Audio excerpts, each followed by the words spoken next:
बड़ी खबर आपको बता दें कि कर्नाटक चुनाव पर ममता बनर्जी का बयान भी सामने आ गया है।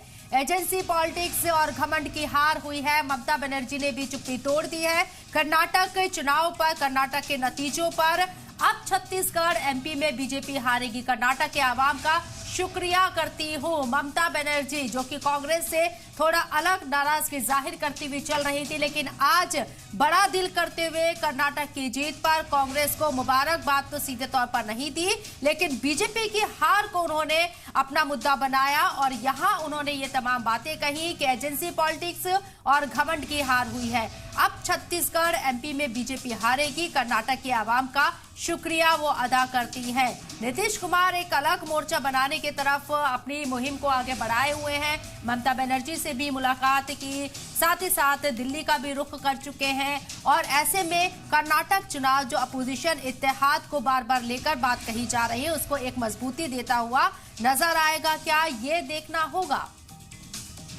I salute the people of Karnataka, all my voters, and I salute to the winners also for their victory. Even Kumar Swamiji also done well. Next Chhattisgarh and Madhya Pradesh election is also coming. I think both the state BJP will lose.